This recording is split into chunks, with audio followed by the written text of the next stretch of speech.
مصطفى مصطفى منبع للصفا سيد الأنبياء مشعل في الوفاء كان في عطفه لليتامى دفاع حن قلبي له فاض شوقا إليه. Assalamualaikum warahmatullahi wabarakatuh. Al-Fatihah. A'udzu billahi minasyaitonir rajim. Bismillahirrahmanirrahim. Ar-Rahmanir Rahim. Maliki yaumiddin. Iyyaka na'budu wa iyyaka nasta'in. Ihdinas siratal mustaqim. Siratal ladzina an'amta 'alaihim ghairil maghdubi 'alaihim waladdallin. Bismillah, alhamdulillah, wassalatu wassalamu ala rasulillah Sayyidina wa maulana Muhammad ibn Abdillah wa ala alihi wa sahbihi wa mawalah. La hawla wa la quwwata illa billah, amma ba'du. Para bapak, para ibu, hadirin jamaah Masjid Baitul Iman Puri Regensi yang dirahmati Allah Subhanahu wa ta'ala. Alhamdulillahirabbil alamin. Melanjutkan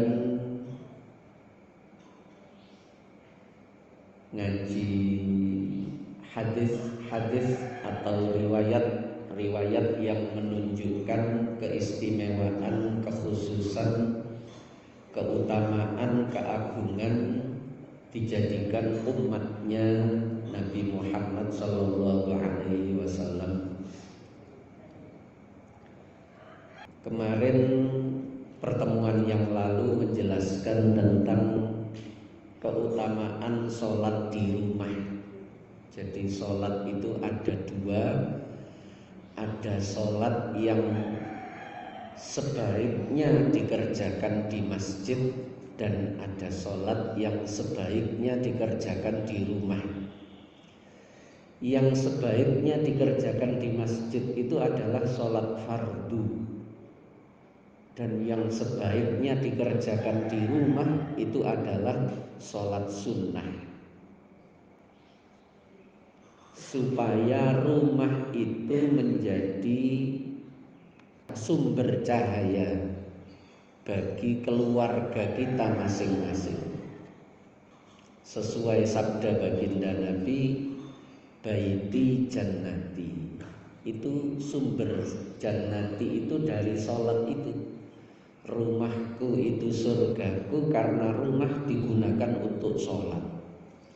Dari sholat itu memancar cahaya yang menembus ke dalam hati para penghuninya, sehingga hati ini menjadi terang. Lalu seluruh penghuninya itu menjalani kehidupan dengan bahagia dan senantiasa mendapat bimbingan tuntunan dari Allah Subhanahu wa ta'ala. Sementara sholat fardu itu di masjid itu supaya kampung atau wilayah yang kita mendiami di situ itu menjadi baldatun thayyibatun wa rabbun ghafur. Jadi rumahnya menjadi baiti jannati, kampung halamannya, tempat tinggalnya, wilayah di mana kita mendiami itu menjadi baldatun thayyibatun wa rabbun ghafur. Dua-duanya itu kunci awalnya itu dari sholat. Nah, sekarang kita masuk pada pembahasan sholat duha, termasuk yang sebaiknya dikerjakan di rumah. Sholat duha itu secara bahasa artinya sholat yang dikerjakan di waktu duha.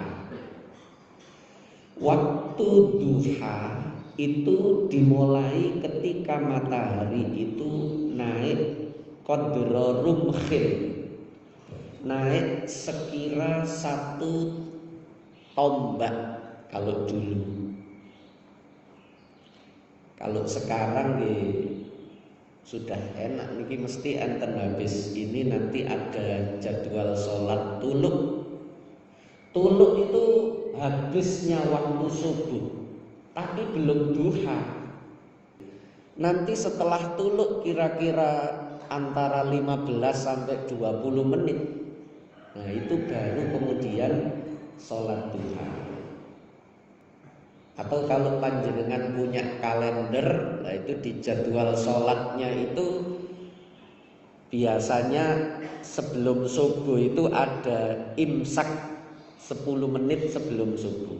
Itu tanda atau rambu peringatan supaya kita kalau yang berpuasa itu menghentikan sahurnya.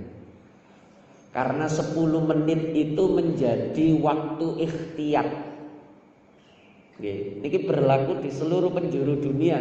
Karena ini ulama di dalam ilmu falak dan hisab itu, beliau ketika menghitung waktu sholat itu ada waktu toleransi.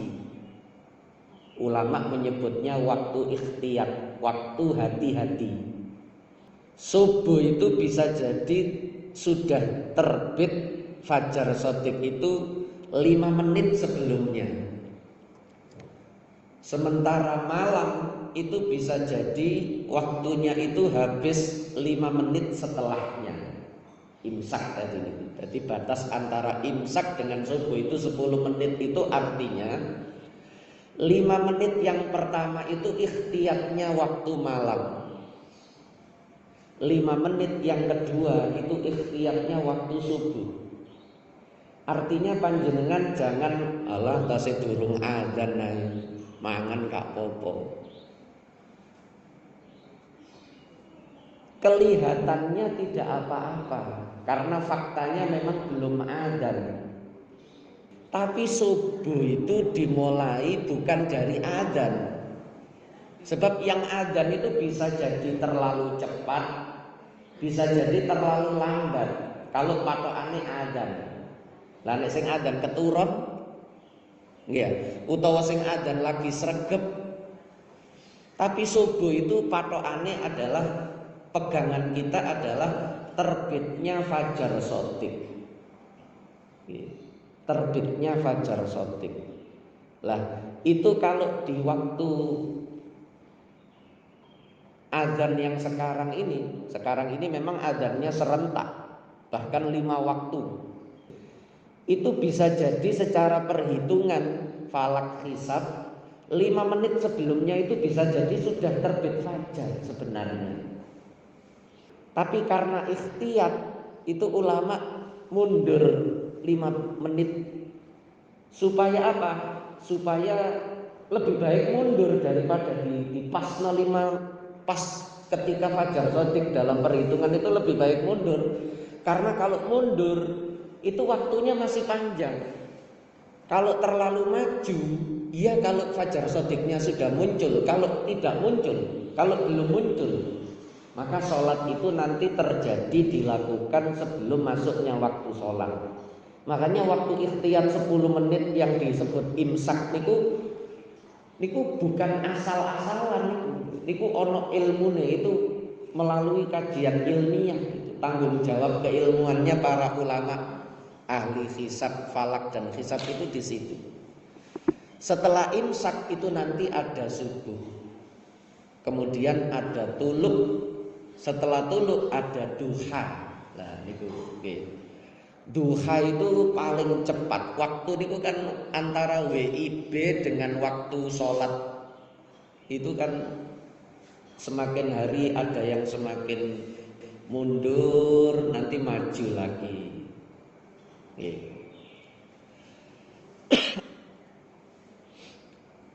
Itu antara waktu yang tercepat itu antara 5:30 sampai jam 6. Yang terlama itu jam 6. subuh, napa duha. Tercepat itu antara setengah 6 sampai jam 6. Panjenengan lihat di jadwal waktu sholatnya. Niku namanya sholat duha. Kalau kita mau lihat sendiri, ya samangke angel karena tertutup bangunan-bangunan. Kalau di tepi pantai, atau di tengah sawah-sawah, lalu itu kelihatan matahari naik. Nah, itu sudah boleh melakukan sholat duha. Sebelum itu masih dilarang.